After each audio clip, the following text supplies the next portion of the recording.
Hi, Witch Wavers. I have exciting news. At long last, we have some new Witch Wave merch available for you now through TeePublic. We decided to go with TeePublic for our new Witch Wave merch because it is a print-on-demand site, which means you can get different variations of the Witch Wave logo printed on t-shirts, mugs, totes, stickers, magnets, notebooks. Oh my gods, the sky's the limit. And the shirts come in different styles and fabrics and colors and are available in sizes small through 5XL, so you can order whatever you'll feel you're most magical in. And TeePublic is currently having a 40% off sale now through November 30th, so it is the perfect time to stock up on Witch Wave merch for yourself or for holiday gifts. So head on over to witchwavepodcast.com/shop. Today's episode of The Witch Wave is brought to you by Witch Baby Soap. Do you like to dwell in the shadows but stay squeaky clean? Then Witch Baby Soap is the soap for you. They make fabulous occult-themed body products like coffin-shaped bath balms, tarot card soap, and crystal-embedded body butters. Their recipes are made with magical intentions, and they're free of all of those nasty things like sulfates and parabens. And now you can get 15% off orders using offer code WITCHWAVE. That's WITCHWAVE, one word, on witchbabysoap.com. So get ready to wind down, lather up, and get some Witch Baby Soap products using offer code WITCHWAVE now. This episode of The Witch Wave is brought to you by Trude Apparel. Trude Apparel creates super stylish, eco-friendly clothing and accessories from soft, high-quality materials like tencel and organic cotton. If you like minimalist black clothing with an edge and often with pockets and thumb holes, which I adore, then Trude Apparel is here for you. From dark florals to romantic sleeves to the futuristically sleek, their subtly unique clothing is naturally moisture-wicking, antimicrobial, and super comfy, and they carry sizes XS through 3X. In many of their styles. And now you can use the promo code WITCHWAVE to get 20% off your order at shoptrude.com. That's shoptrued.com. The world is filled with bewitching people, and you might be one too. Welcome to the podcast where art is magic is real, and reality is stranger than dreams. I'm Pam Grossman, and this is The Witch Wave.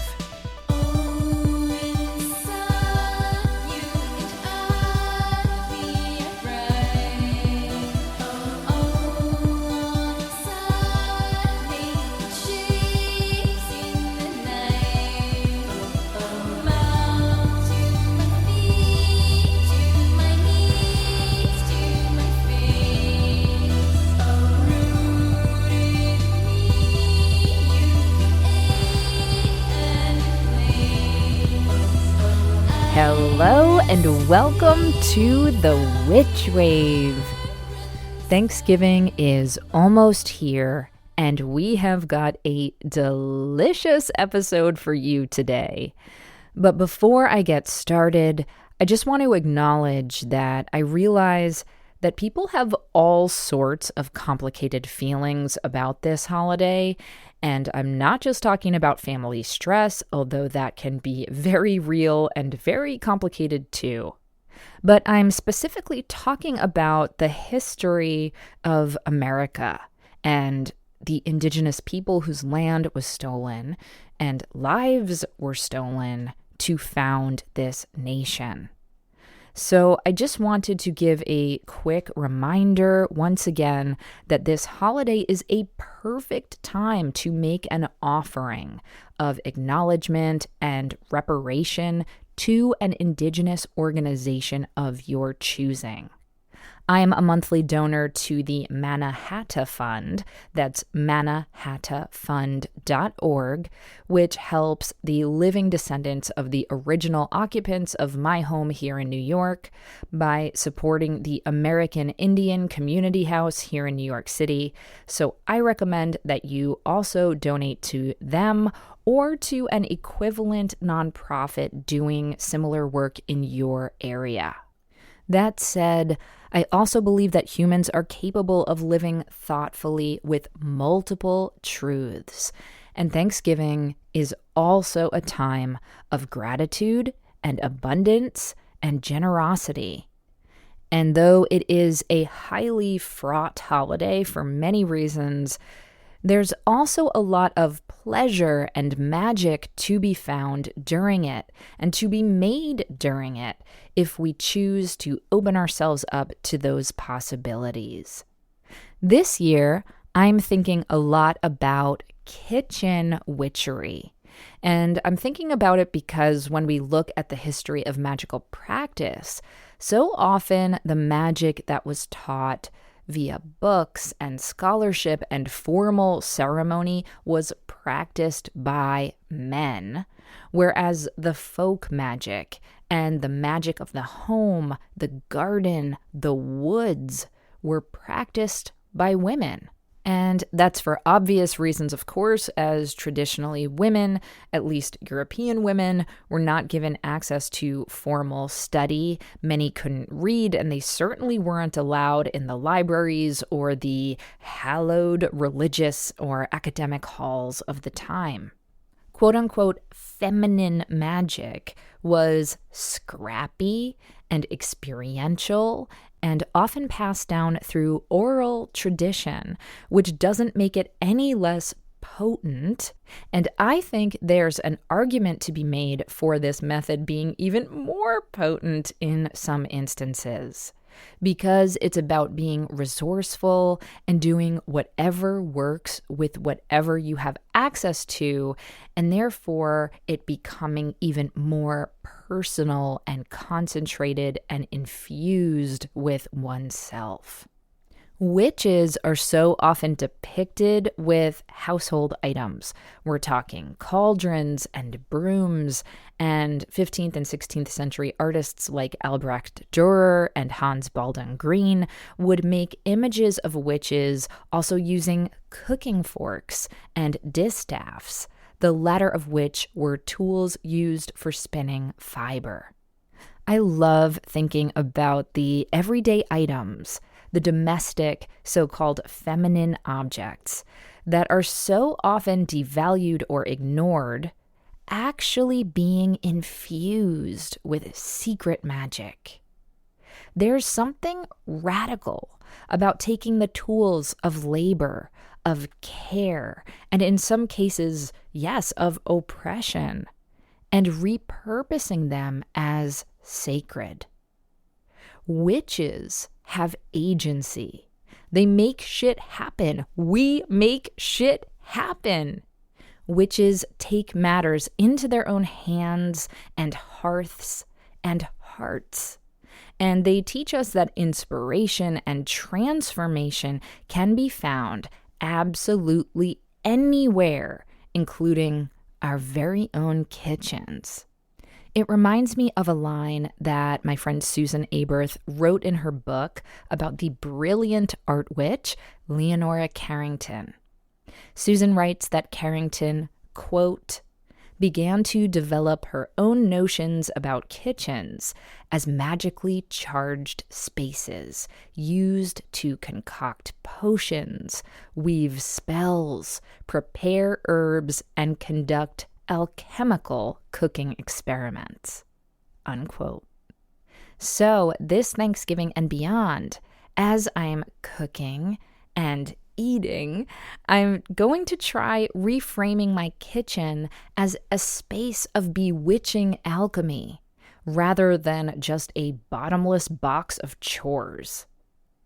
And today's guest, Jamie Della is the perfect person to help me do just that, as she is the co-author of the trailblazing classic, The Wicca Cookbook: Recipes, Ritual, and Lore. But before we get to that, first, let's check and see what's come through on the Witch Wire.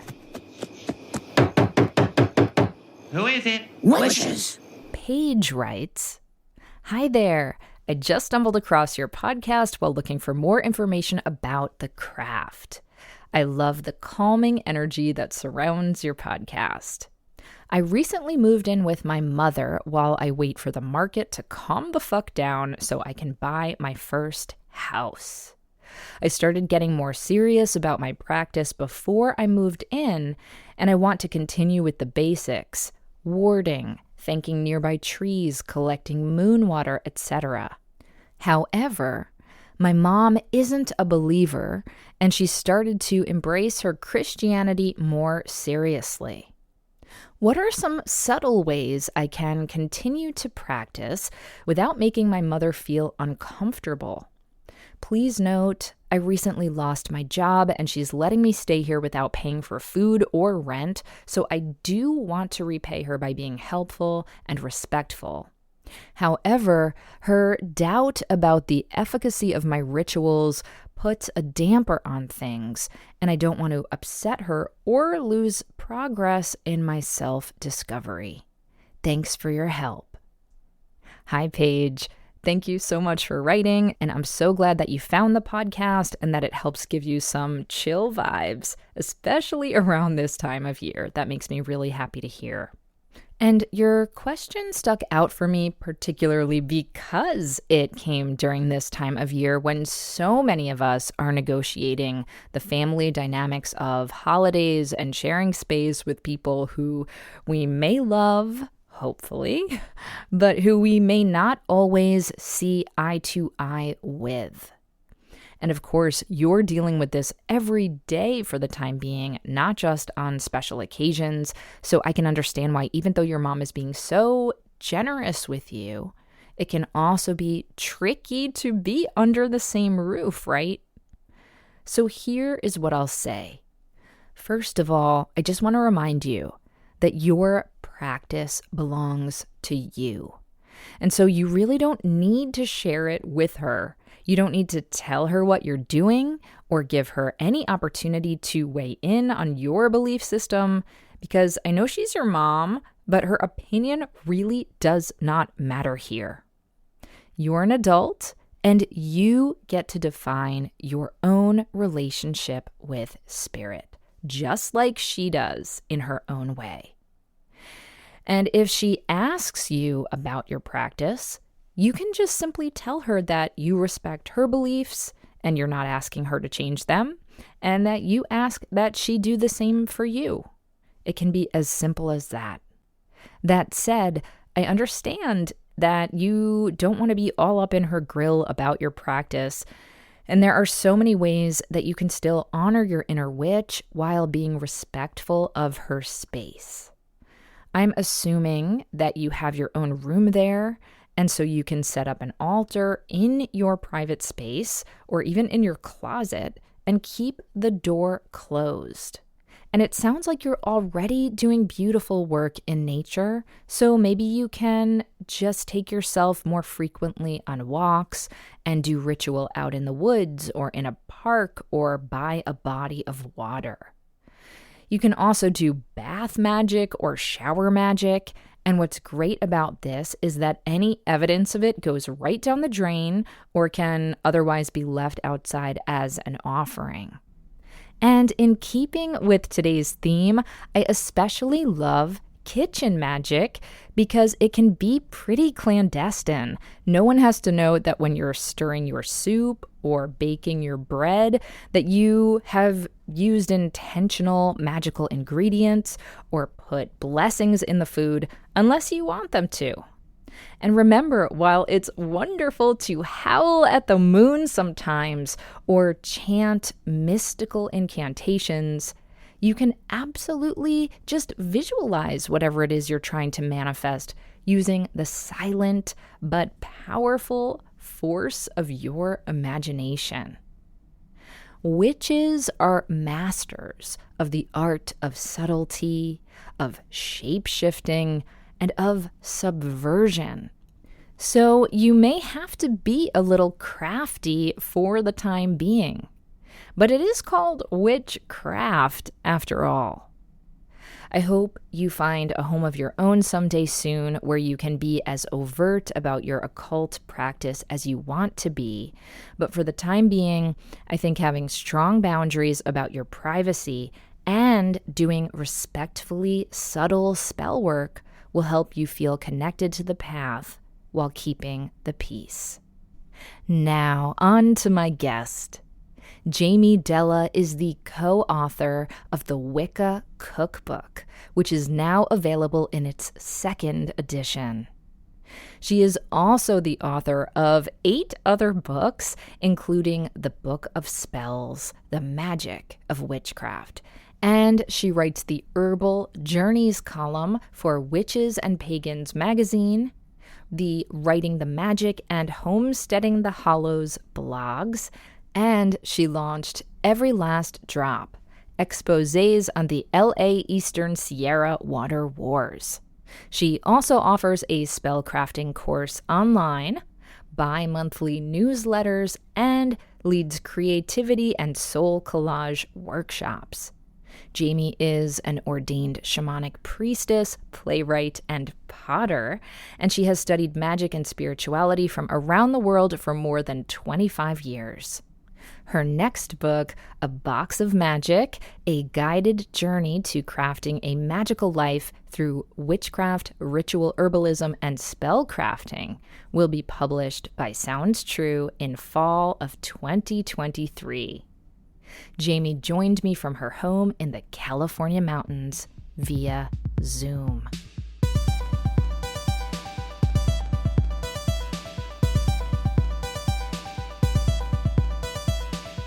Jamie Della, welcome to the Witch Wave.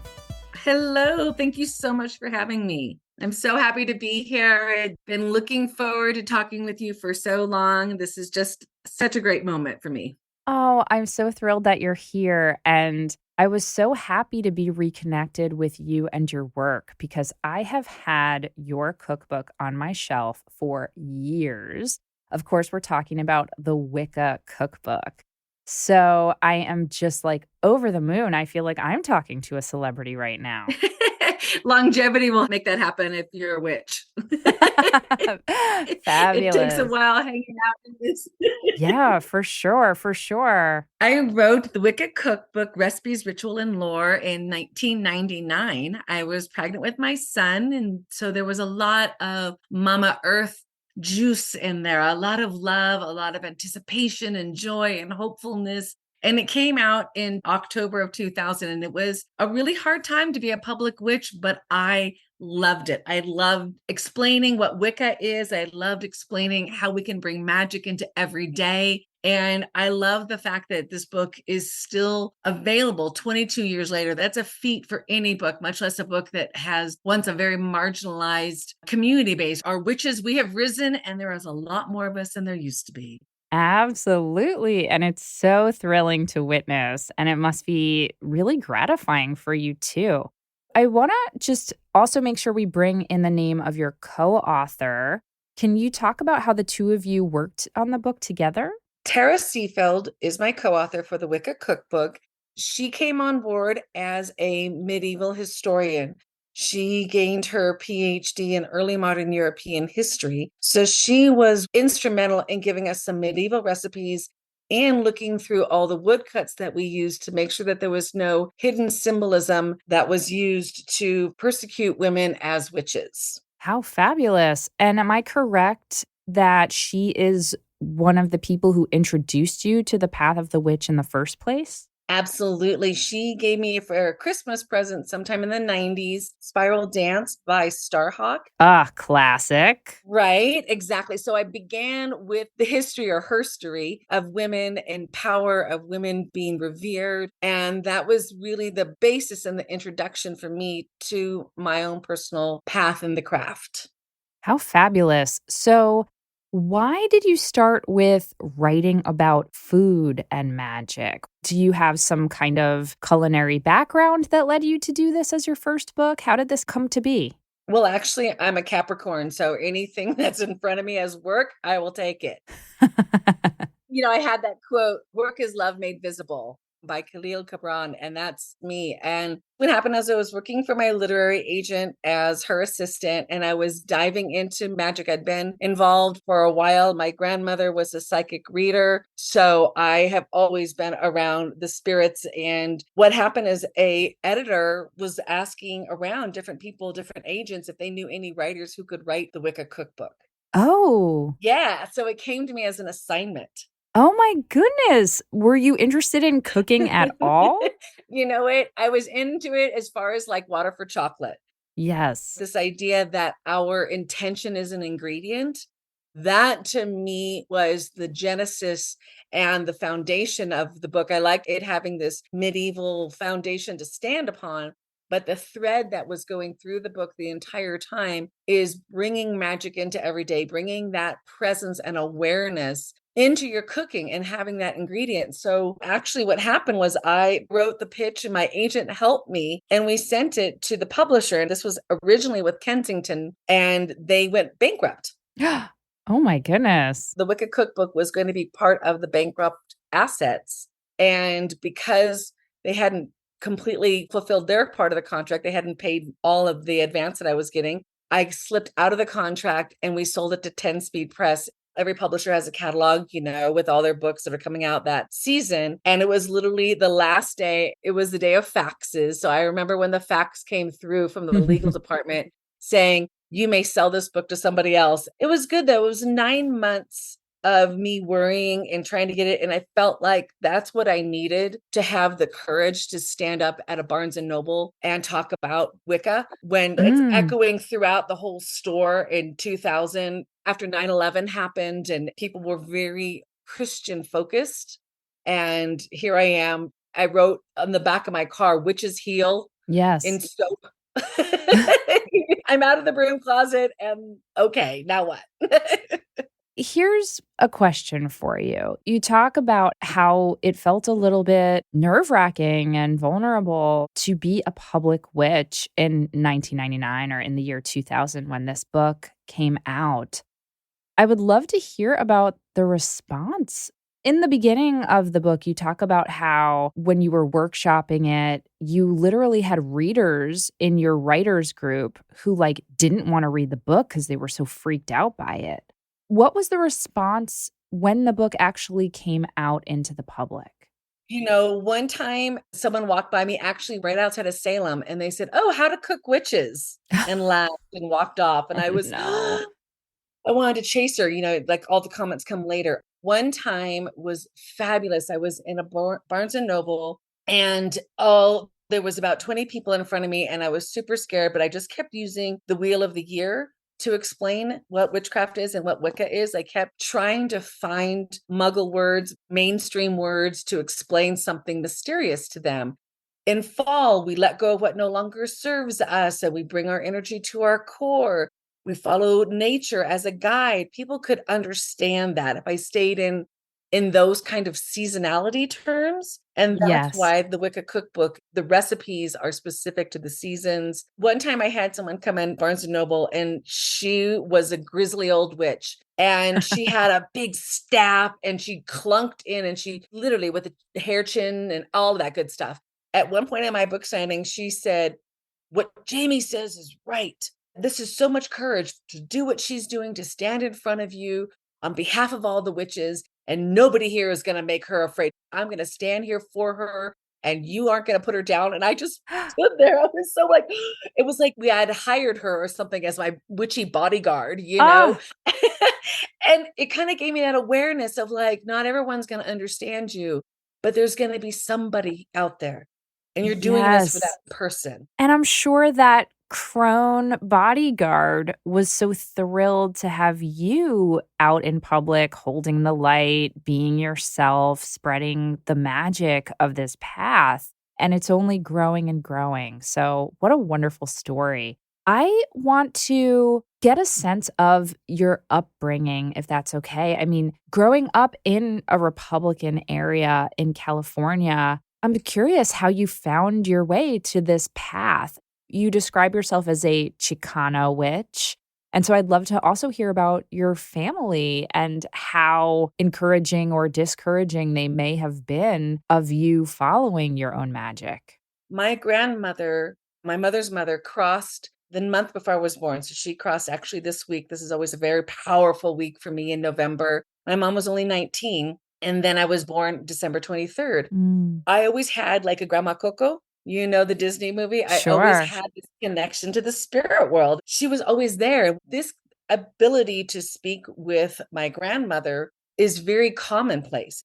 My other grandmother was a psychic reader, and she taught me about 1111 and spirit holes and soul families. She would read tarot on the Princess Cruise Line in the 70s and the 80s. Amazing. Nana Mame.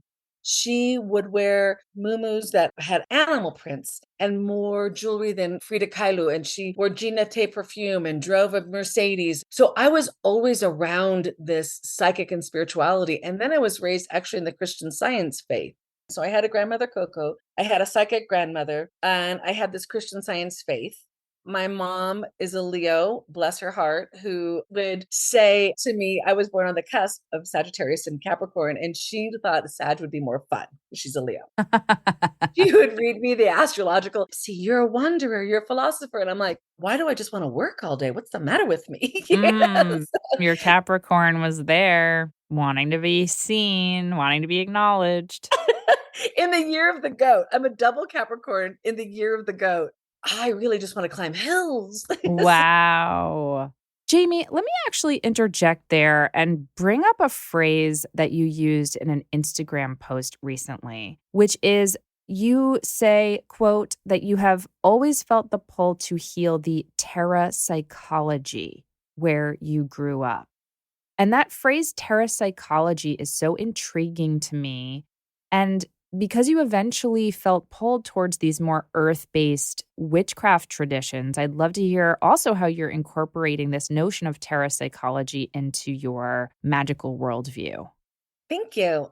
Terrapsychology is a depth psychology term coined by Craig Shalquist, and it means the soul of place. Terra meaning earth, psychology meaning the soul. So it is the soul of the earth or the soul of a place. Like when we would go to Stonehenge or the ocean, every place or the mountains, the desert have a soul. Sometimes we call it the chi or the vibration. So I believe very strongly in making sure that I'm tending to the land and the spirit of the land wherever I might live.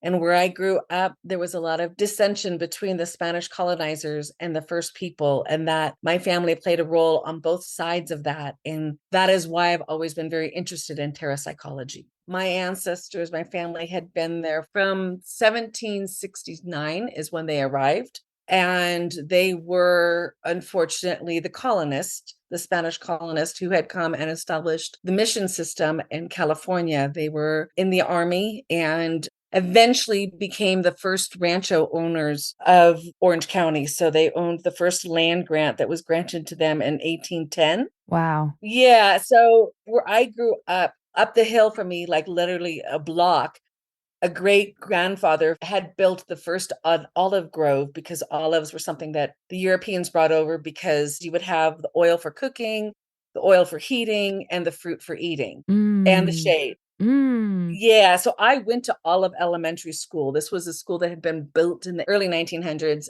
and I would just feel these ghosts. I would feel their presence. And my grandmother, who was a psychic reader, she would say to me, it's because your light is on, and the spirits are always looking for someone to listen to their story and maybe help them through it. And I Mm. said, but I'm 8. Mm-hmm. How am I Yeah. supposed to do this? And she said, you have the power to say, I need to sleep. This is my body. my incarnation. You need to give me space. And she said, you have the right to do that at all times. If any spirit is bothering you, you can tell them to back off. Wow. And so, Jamie, linking this back to terra psychology, were these spirits of the land that were talking to you? Or were these restless ghosts in your family line? Who were these beings or spirits?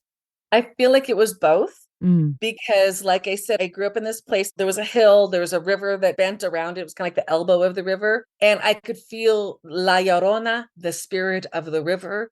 This river used to flood and then it was literally dammed up. So I could feel the river's frustration. I could feel the hills' frustration. This is where in Anaheim Hills, they had the Native Americans, the indigenous first people there had sacred land that my ancestors just put their ranchos on. right. So there was this tension that I could feel in the land and the people. And I swear, I'm like, I think it was those two grandmothers, Maria Josefa and Maria del Carmen. They started all this crap going on in OC. I swear they did it. And I don't know Wow. that they really did, but Sure, sure. Maybe I'm reading into this too much and I don't want to project, but just based on how you're telling the story, it sounds like there is some healing perhaps that you're hoping to do given the fact that your family caused some strife to the people and the land. Is that correct? Is that a fair thing to say?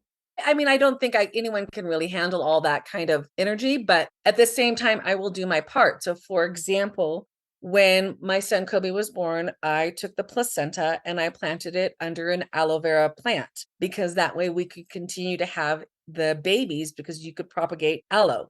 I still have babies from that plant, and my son is now 23 years old. As in like the babies of the plant, not As human in the babies babies. of, right, exactly. So Okay, I'm, so just yes, checking. yes, aloe babies, aloe vera babies. Beautiful. And I really appreciate you talking about your family's history because I know there are a lot of listeners who actually ask me the question of like, I'm not saying this is true of your ancestors necessarily, but like maybe their ancestors were assholes. Maybe they were, you said yourself, your ancestors were colonizers. It sounds like you definitely are hoping to heal some of that rift as much as, one person can. Yeah, I feel that's very important. I even went over to Spain and did some magic work there and magic work where I am here regarding water and really doing my part to be cognizant of it, but not take on some dramatic version of responsibility. I can only do my part. I'm not responsible for them, but I don't need to perhaps glorify their actions as I once thought. It was amazing that they left their homeland to be here. But then when you realize they came here with an agenda, then I was like, oh, and I think acknowledging it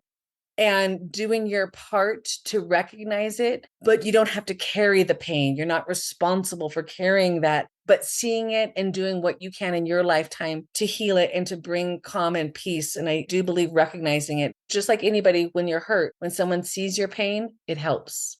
Beautifully said. On that note, we're going to take a quick break and we'll be right back. Fall is here, and with the cool autumn air and darkening evenings comes an ancient tool for creating the perfect sacred setting or cozy moment. Of course, I'm talking about Mithras candles. These pure beeswax lights are inspired by the modern science of photobiology, along with ancient pagan practices and cosmic mysteries. Mithras candles are handmade by my mythic and scientific pals in Philadelphia and come in traditional golden yellow and sensual black hues, with other colors and collaborations popping up seasonally. You will be hooked like I am once you experience the gorgeous Byzantine hand-dripped style of a Mithras candle and their honeyed floral aroma. Go to mithrascandle.com to pick up the perfect glowing addition to your Mabon moments and more.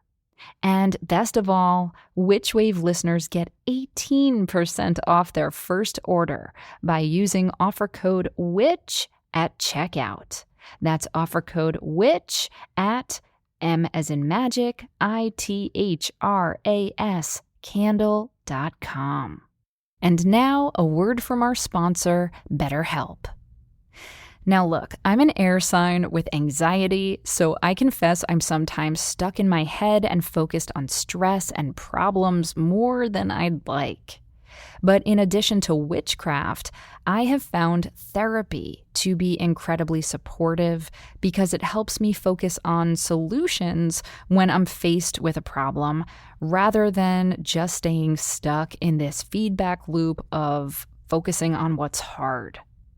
I've been in therapy myself for years, and talking to a therapist really helps me shift from a mindset of resisting what is into a mode of acceptance and problem solving, which has been such a relief. And that's why I'm so glad that BetterHelp exists. BetterHelp is an online platform for therapy, which means that it's convenient, accessible, and affordable. And that also means that more people can benefit from talking to a therapist. Being in therapy myself over the years has helped me manage my anxiety and PTSD because it provides me with an impartial, caring person whose sole job is to offer support with emotional challenges. Therapy has also helped me accomplish my goals, whether big or small. Quitting my corporate day job a few years back and writing my book, Waking the Witch, and starting this very podcast were all really exciting and also extremely nerve-wracking, and I truly don't think that I would be as fully actualized as a person doing what I love now without having had that help. And I want that for everyone. So if you're thinking of giving therapy a try, BetterHelp is a great option because you can do it virtually. To get started and matched with a therapist who you click with, you just need to fill out a brief survey and remember that you can switch therapists at any time. When you want to be a better problem solver, therapy can get you there. Visit betterhelp.com/witchwave today to get 10% off your first month. That's betterhelp.com/witchwave. Be well with BetterHelp. Would you like even more Witchwave? Do you wish you could hear from me and my other bewitching guests on a weekly basis? Then come join us on Patreon, where you'll get bi-weekly bonus Witchwave Plus episodes, ad-free Witchwave episodes, and detailed show notes for all. Rewards for some tiers also include magical merch and contests where you can win Witchly prizes each month, as well as early heads up about my workshops before they sell out. And all backers get access to our exclusive digital coven, where I lead monthly online rituals and where you can connect to a community of other wonderful Witchwave witches around the world. So head on over to patreon.com/witchwave and sign up. It's a fabulous way to get more magic in your life and to support the show. Thank you so much. Welcome back to the Witch Wave. Today I'm speaking with Jamie Della. So Jamie, we were just talking about the earth and the earth's magic and how it carries spirit and memory. And I think that's a perfect segue to get into the ingredients and the methods that you talk about in the Wicca cookbook. Because so much of this cookbook, as you said, it's very earth-based. You've organized it around the pagan wheel of the year, which I adore. So I would love to get a sense of when someone is first reading this book, what are you hoping that they will take away from it, in addition to just some wonderful recipes? I hope it makes Wicca and witchcraft more accessible to people. I feel like food is something we do every day because people would often say to me, well, what makes a cookbook a Wiccan cookbook? Do you have your own recipes? Yeah. Because that's how I would explain it to people. I would always say it's a seasonal cookbook. I would do this jewelry check and like, okay, if they're wearing a gold cross, I just say, oh, it's a seasonal cookbook and I leave it at that. If they were wearing natural stones, I might mention the sabbats. And if they know that word, then I could go a little further and say it's a potluck cookbook. Because honestly, 20 years ago, when I would go to pagan rituals, people would bring Kentucky Fried Chicken. And what is this? We are an earth-based agricultural religion. Why are we bringing Kentucky Fried Chicken? I don't understand. This doesn't make sense to me. Fair point. Yeah. And I thought the earth is giving us things that we need.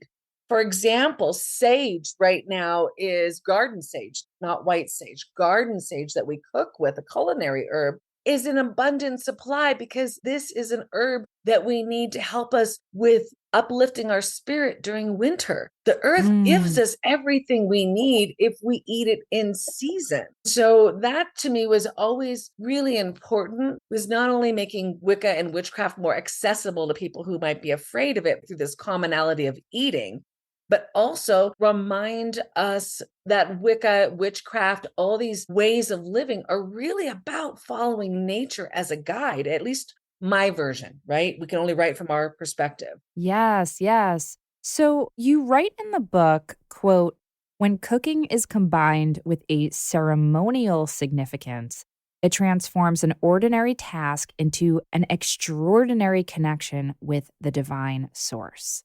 And I really love that because I have a very, very dark confession, which is I really don't like to cook, Jamie. And I feel such guilt about it. And I've tried, I love to eat and I will cook, but it's just not a gift that I have in terms of something like I enjoy or feel called to do. And I've been trying over the years desperately to break through this and to embrace my inner kitchen witch.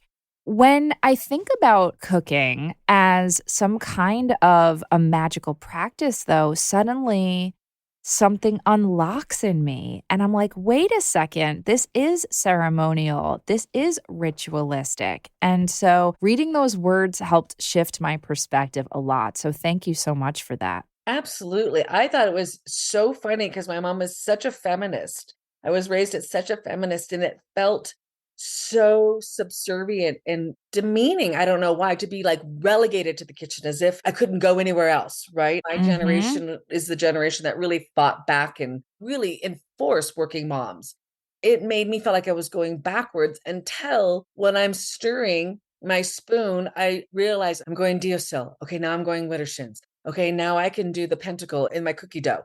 In that movie, Like Water for Chocolate, in the book by Laura Esquivel about intention as an ingredient, then it became a challenge of focus. And that's when I learned to myself really enjoy the kitchen magic and really dive into this idea of paying attention and putting your love into everything that you do.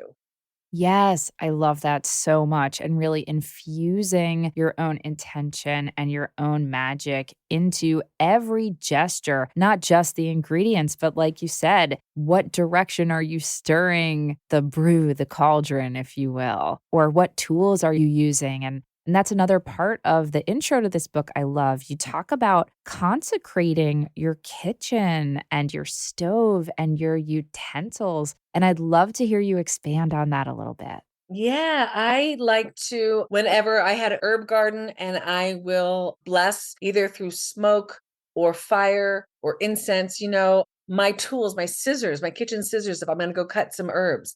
I bless them first because I believe that especially when we're going to the fresh herbs or even our fresh tomatoes, when we are moving towards that, we're asking the spirit of the plant to put their medicine, their magic into our food. So if we approach the herb or the fruit or the produce or the meat or whatever it is with that respect, that just the same way that we might do it if we were a hunter and taking a deer from the forest as our sustenance for winter, we have that respect for the tomato, for the rosemary. And that's why blessing the tools prior to cutting up something is an act of respect for the plant kingdom, for all of our kin, for everything that's alive. So we really are looking at even our ingredients as our relations. So I'm mindful of the fact that this episode is going to be airing right around Thanksgiving. And of course, then that leads into all of the different winter holidays. And eating and food are so central to how we celebrate these moments. Can you share with us some ideas about how we can approach our holiday cooking with a little bit more magic and hopefully a lot less stress too, in my case? Right? Well, I think the first thing we need there is time, giving ourselves plenty of time to be present. Time, not Thyme. Or maybe both, right? That was the first thing that came to mind is how can we be present if we're too worried about what it's going to look like 2 hours from now Right, exactly. or 4 hours or whenever you start someone's going, "Really? You take 2 hours to make your Thanksgiving meal?" So however long you begin your process, it's the same thing. Have a mindfulness right before you begin that you can be as present during the preparation. That is the journey that is as important as the final spread. I think we're all looking for that hallmark moment or we can take the perfect Instagram photo or whatever it is. And we forget that getting there, that's where everything is layered and builds up is in the process. And if being more mindful and present, and if we need more time and a hot second right before we start to just ground ourselves, to do a meditation, seeing whatever color light you envision coming from the divine source, if it's above, if it's below, but that you feel that you are that channel between as above, as below. And this is that Venn diagram where the magic happens in between. And that is where cooking and preparing for our family, our community, our friends, because the magic is coming together and the food is that glue and you are the one applying that glue. So therefore your magic is in your presence, is in your attention and your focus to what you are doing and having joy with it, because that is an ingredient. If you're stressed out while you're doing it, that's going to go into your food too. Yep, exactly. I just have to say that while you were talking, I had this image of the magician card in tarot. Yes. And that's an image I think about a lot. Sometimes when I'm doing magic, I strike magician's pose, Mhm. my dominant hand up and my non dominant hand down, and really connecting that like as above, so below energy, connecting the celestial, the terrestrial, and the chthonic, all of that. But I had this image when you were talking, Jamie, of like rather than holding a wand, holding like a spoon or, a Yes. ladle or a knife or something. Or one of each Yeah, in consecrating each hand. tools in magician's pose. That might make me feel a little bit more confident and more magical in the kitchen. And then, Jamie, I just have to share. I'm sorry because I'm so excited. I had this epiphany while you were talking. I was like, wait a second. I cast magic circle before I do so many things, before I write, before I do a spell, etc., etc. And yet it never occurred to me to cast a magic circle before cooking until this very moment. So, breaking news, everybody. I've got a Yay! new magical tool in my pocket now. I think so. And I think, like you said, maybe someone pulls out the magician card and you have that to look at while you're cooking. Or maybe there is a kitchen witch that you have. Or maybe even if you're making corn or you have corn, you can make your own corn dolly to be a presence of maybe you're going to invoke your grandmother who was a great chef and you can peel the corn husk, let it dry, and then make a corn dolly to be present, to be your partner, to help you when you feel like you're going to mess up, you're going to burn it, you're not going to add enough salt, you're going to add too much salt. All those worries in through your Yes. head, like, oh my God, I Yes. forgot the paprika or whatever it is, Yes. Yes. Yes. And then you can give all your worries to your corn dolly and then burn it afterwards. Ah, that is such a good idea. I really love that. And, certainly I feel connected to my ancestors when I'm making chicken soup that's been passed from my great grandma to my grandma to my mom to me, my sister. So I certainly feel that kind of magic in the kitchen, that kind of like ancestor magic. Mhm. But I also have so much, and this is now turning into like my witch therapy session. But I have a lot of anxiety around like, am I going to mess up? Am I going to hurt myself? I tell this to my husband all the time. My husband is almost 6 feet tall. I'm 5'2". And I'm like, my face is closer to the stove than yours is. My face is closer to the pan with the splattering oil. Like physically, I just feel like I'm constantly in danger in the kitchen, which, makes me obviously quite nervous too. So Oh my gosh, I get it. anything to like protect me or ground me, I think is really wise advice. Sage advice. Oh my goodness. I'm going to go to pun jail for that one. Fun jail. I completely agree. Whole Foods used to host cooking demonstrations, and you had this big mirror. I would do events where I would have to talk about cooking, and Tara, my co-author, was the better cook. I Mm. was the one writing all the rituals. She'd be the kind that could go into a kitchen and go, "Oh, we have bananas, tarragon, and rice. I got it." I'm like, "What, you got what?" Like, and so she would make these great recipes, but I was the one that was going on tour and making our recipes. And one time I was trying to explain Wicca to people who didn't get it, but that just came to a cooking class, and I burned it, and they got to see because they had the mirror above. And getting out of those things. To me, one of my other books that I loved was How to Free Your Creative Spirit by Sark. Oh, Sark, friend of the pod. She was just on the podcast last season. She is such a hero of mine. Yeah. Oh my gosh. So that was one of the first books that woke me up. I got Spiral Dance and How to Free Your Creative Spirit. Those are my two. Mm. She would say, you might remember, you invite your fears in for a cup of tea, you listen to them, and then you say, okay, now you got to go. This is what another podcast guest, Yumi Sakugawa, talks about. She talks about having tea with your demons, which is also a very Buddhist concept. But I love that. Maybe I need to throw a tea party for my demons and my kitchen anxiety. And, there I'll be like doing some magic. It'll get me cooking and preparing something. And also I'll get to really sit with some of these fears. And then just say, thanks so much for sharing. And you may be on your way now. That's our biggest courage, right? Is seeing the fear and going, okay, well, we're going to keep walking. Ah, yes. And not letting it be in the driver's seat all the time. It's like, I hear you. I understand your concern. There might be black ice on the road, whatever it is. And I will be cautious. And now you need to go because if you stay, I'll make more mistakes. And I don't need to make more mistakes to learn this lesson. That's right. Jamie, on that note, we're going to take another quick break and we'll be right back. Rosarium Blends is an esoteric herbal apothecary and occult bookstore specializing in materia magica, and it is one of my favorites.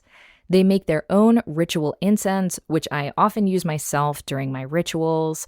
They also make enchanting oil blends, talismanic natural perfumes, planetary sigil incense, cleansing sprays, grimoire inks, erotic apothecary blends, alchemical cosmetics, and so much more. Most of their formulations are original recipes and result from extensive historical research, practical experimentation, and extensive magical studies and training. Each of Rosarium's formulas is blended and charged during the appropriate lunar phases and astrological correspondences to enhance their potency and increase the heightened awareness they were designed to awaken. With a special aim to elevate and enliven the senses, each formula is a living spirit, serving as a direct link to the inherent energies its charm embodies. And best of all, Rosarium Blends is offering Witchwave listeners an exclusive promo code for 15% off your entire order, though please note that excludes sale items, rare books, and some limited items. That promo code for 15% off is Witchwave15, and you can use it at rosariumblends.com. That's ROS as in sorcery, ARIUM. blends.com. The Path 365, daily direction for ladies and mothers, witches, and others, is a book that allows you to open your mind, body, and spirit to a path that is uniquely yours. As a gateway spirituality guide, it weaves coping mechanisms identified in neuroscience and mental health that address mind, body, and spirit, and incorporates them into an easy-to-read daily guide. Author Susie Newell received her doctorate from the University of Cincinnati with a focus on coping mechanisms. This book gently encourages people to open their mind to a spiritual path that feels right for them. Like a daily oracle read for the soul, the Path 365 takes you through a journey of positive self-discovery and encourages you to incorporate your practice into every aspect of your being. Whether you have a solid spiritual practice already or are exploring your options, the Path 365 is a unique guide to creating a path of your own. Visit them at thepath365.com for ordering options, and be sure to use code WitchWave for free shipping.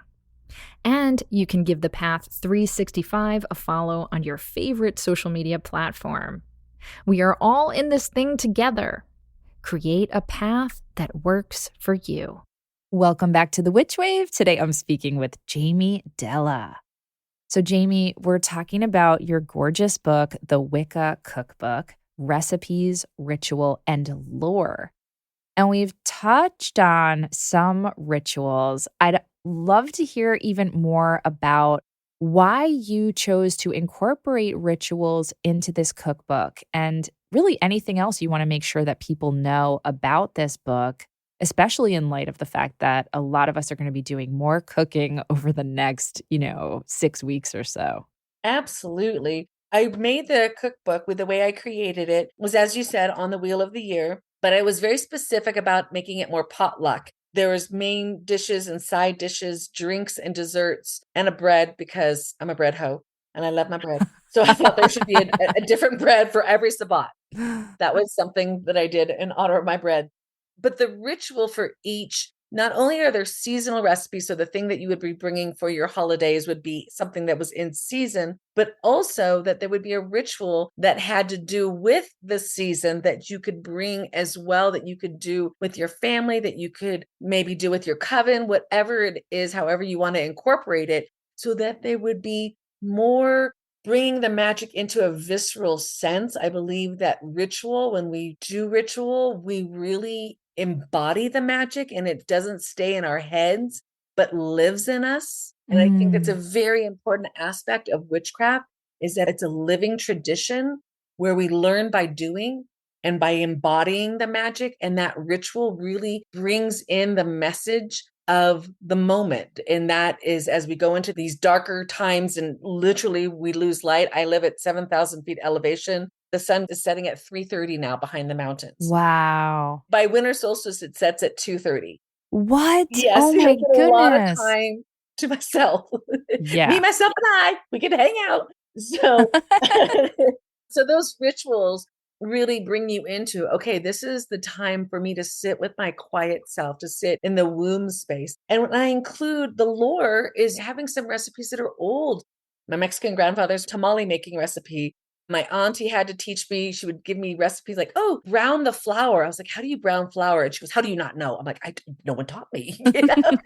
And these woodcuts and these depictions are really to bring us into that sense of deep resonance with our food and the process of making it. And the lore is medieval lore. My co-author, Tara, had a lot of medieval recipes and different ways of how we would cook.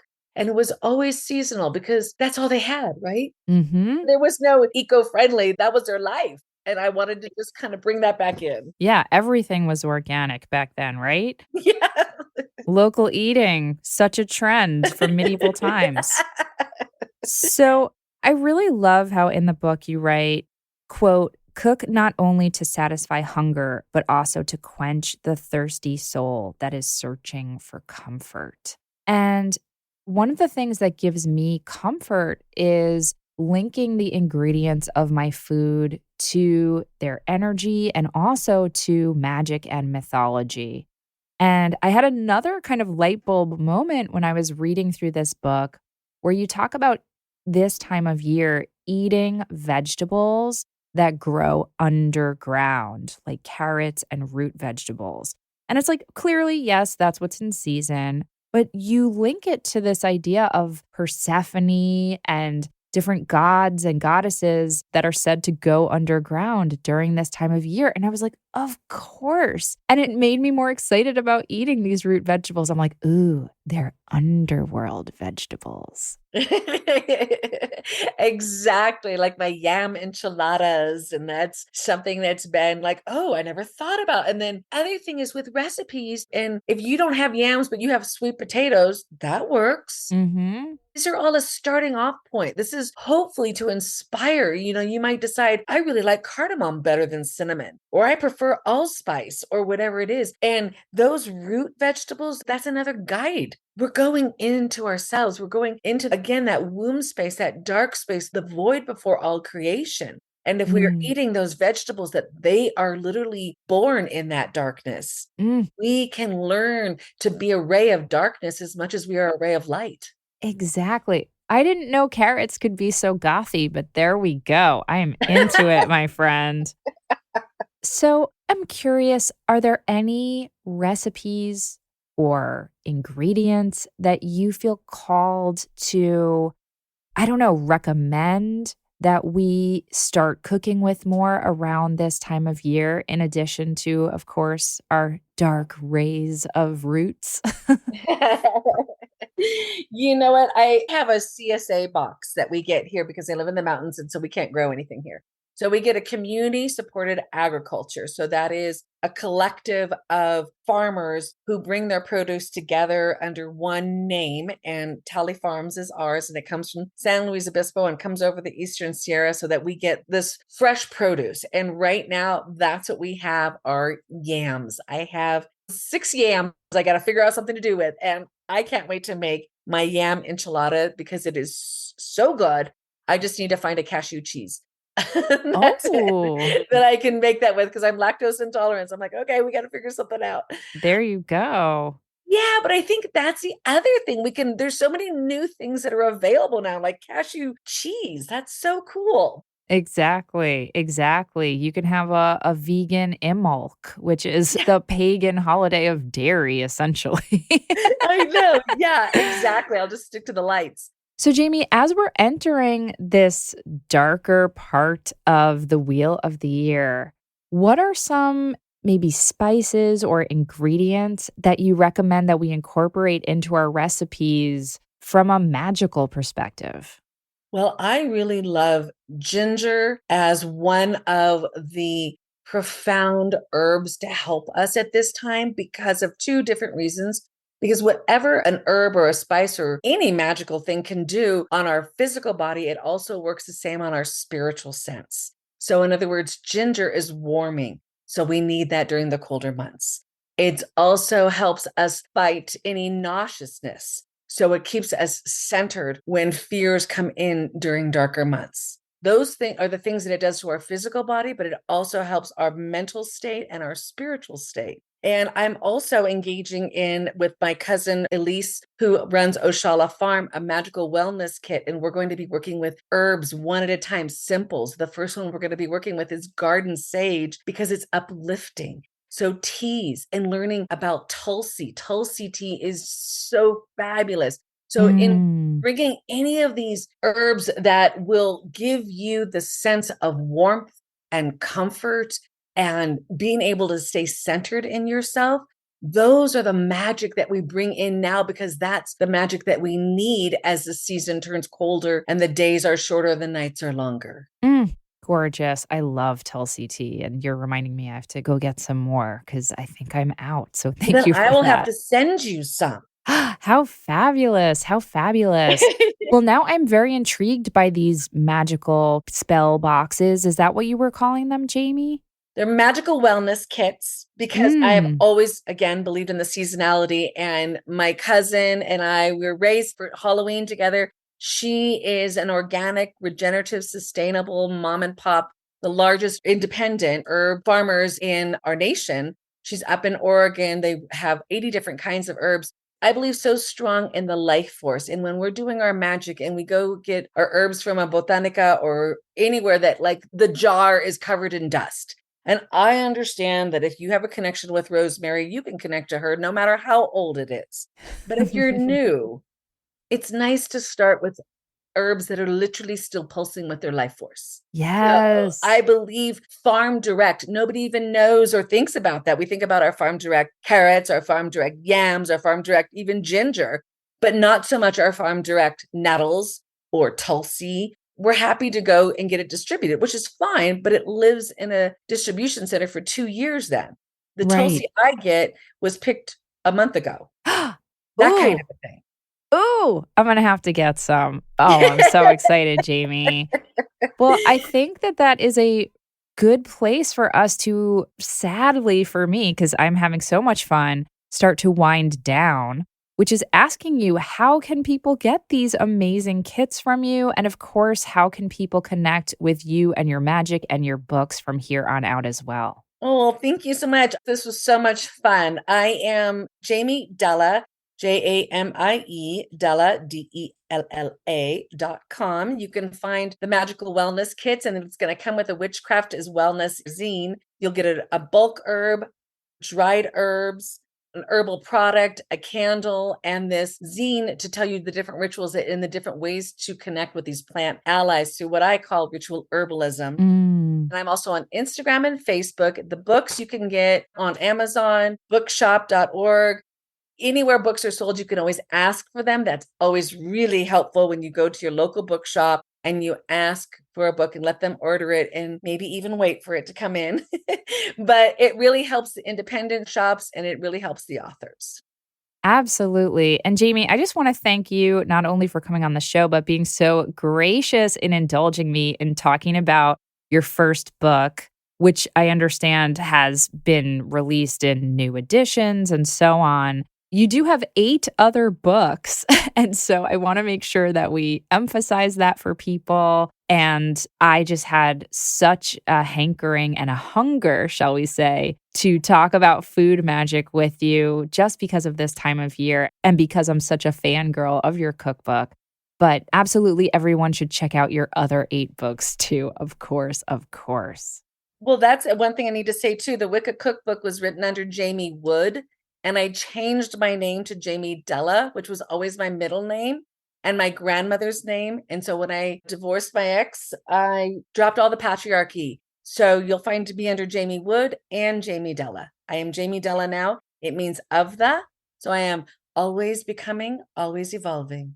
Ah, glorious. Well, Jamie, I wish you and I witch you a delicious Thanksgiving and all of the other scrumptious holidays to come. Thank you so much for being on the Witch Wave. I'm so grateful to you, Pam. Thank you so much for having me. That's it for the show. Thank you again to Jamie Della for sharing her scrumptious kitchen witchery with me. Do you have questions, feedback, need some witchly advice, or just want to share something magical that happened to you recently? Drop us an email at witchwavepodcast@gmail.com. We'd love to hear from you, and you just might make it on the Witchwire. The Witch Wave is a Phantasmophile production written and produced by me, Pam Grossman. This episode was recorded and edited by Josh Wilcox and myself. Our theme music is the song Hand and I by Lycanthia. Our new Witchwave logo was designed by Thunderwing. Special thanks go to Matt Freeman, Laura Antal, and Cece Pascal. You can check out information about this and other episodes on our website and now buy Witchwave merch at witchwavepodcast.com.